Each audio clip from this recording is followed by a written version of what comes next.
रात का वक्त था। घड़ी में करीब 11 बज चुके थे। बाहर हवाएं धीरे धीरे चल रही थीं और खिड़की के पास रखे पर्दे हवा के साथ लहरा रहे थे। घर में बस हल्की सी रोशनी थी, वो भी लालटेन की टिमटिमाती लौ से निकलती हुई। मैं, आरव, अपनी पत्नी नेहा और मेरी सासू माँ एक ही कमरे में थे। उस दिन सासू माँ गांव से आई थीं।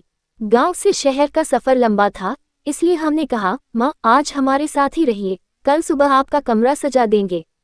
माँ मुस्कुरा दी। ठीक है बेटा, अब तुम दोनों के घर में रहकर भी क्या अलग रहना। नेहा ने धीरे से कहा, माँ आप यहाँ आराम से सो जाए, मैं और आरव कोने में लेट जाते हैं।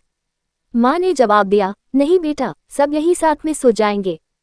घर में प्यार हो तो जगह छोटी नहीं लगती। वो मुस्कान, वो आवाज, उसमें अपनापन था, लेकिन कहीं न कहीं एक अधूरापन भी छिपा हुआ था। कमरे में बस पंखे की धीमी आवाज और दीवार घड़ी की टिक टिक थी।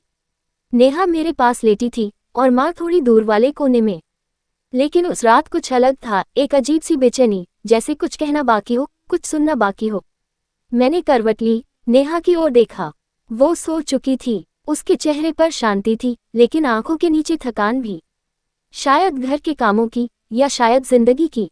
अचानक एक हल्की सी आवाज आए, आरव जाग रहे हो। मैंने चौंक कर देखा, सासू माँ थी। जी माँ, नींद नहीं आ रही क्या? वो धीरे से बोली, बेटा कई सालों बाद आज चैन की सांस ली है। तुम्हारे पापा के जाने के बाद घर खाली खाली हो गया था। जब नेहा की शादी हुई तो लगा जैसे मेरा सब कुछ तुम्हें सौंप दिया। उनकी आंखें हल्के आंसुओं से चमकने लगी। मैं उठकर बैठ गया। माँ ऐसा मत कहिए, नेहा हमेशा आपकी बात करती रहती है। आप ही उसका सहारा हैं। माँ मुस्कुराई, हाँ वो तो है, लेकिन अब वो तुम्हारी दुनिया है। मैं बस उसकी परछाई बनकर रह गई हूँ। उनके शब्दों में एक दर्द, एक अकेलापन था, जो हर माँ महसूस करती है जब बेटी किसी और का घर बसा लेती है। कुछ देर चुप्पी रही, फिर माँ बोली, आरव तुम बुरा मत मानना, पर क्या मैं कुछ पूछ सकती हूँ? जरूर माँ, नेहा खुश है ना? मैं थोड़ा चौंका। हाँ माँ, वो बहुत खुश है। लेकिन आपने ये क्यों पूछा? माँ ने धीरे से कहा, उसकी मुस्कान में अब पहले जैसी चमक नहीं दिखती। वो सबके सामने हंसती है, पर आंखों में एक डर छिपा रहता है। उनकी बात सुनकर मेरे मन में जैसे बिजली सी कौंध गई। क्या वाकई नेहा खुश नहीं थी, या मैं ही उसकी खामोशी को नजरअंदाज कर रहा था? मैंने कहा, शायद काम का बोझ है माँ, मैं कोशिश करूंगा उसे ज्यादा वक्त दूं। माँ ने सिर हिलाया, यही तो फर्क है बेटा। औरत को प्यार चाहिए, वक्त चाहिए, एहसास चाहिए, बस इतना ही काफी होता है। उनकी बातों में एक गहराई थी, जैसे वो अपने ही अतीत से बोल रही हूँ। करीब आधी रात हो चुकी थी। नेहा गहरी नींद में थी, लेकिन मैं और माँ अब भी बैठे थे, जैसे सालों पुरानी बातें पूरी करनी हो। माँ ने अचानक कहा, आरव कभी कभी रिश्तों में नज़दीकियाँ बढ़ाने के लिए दूरी बनानी पड़ती है। मैंने समझा, नहीं मतलब ये कि एक पत्नी तभी खुश रह सकती है जब पति उसके भीतर की बातों को सुने, सिर्फ बदन की नहीं। उनके शब्द सीधे दिल में उतर गए। वो बात सच्ची थी। हम अक्सर प्यार को सिर्फ एक एहसास या स्पर्श तक सीमित कर देते हैं, जबकि असली प्यार तो मन की गहराई में होता है। माँ की आंखें अब बुझी हुई लौ जैसी लग रही थीं।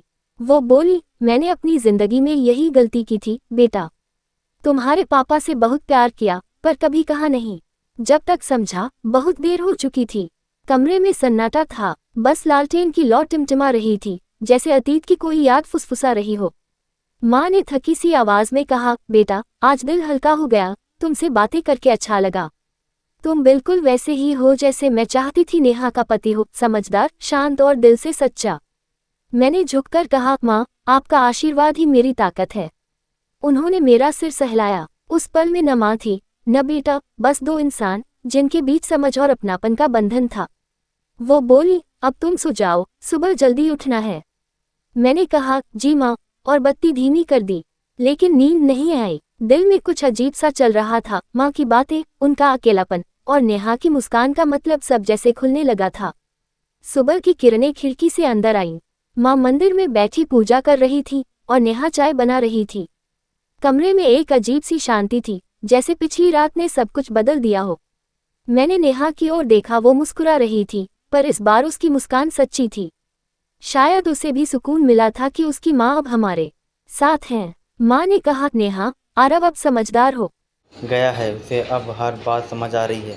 हम तीनों हंस पड़े, लेकिन अंदर ही अंदर मुझे एहसास हुआ कभी-कभी एक रात, एक बातचीत, एक स्पर्श ज़िंदगी की दिशा बदल देता है।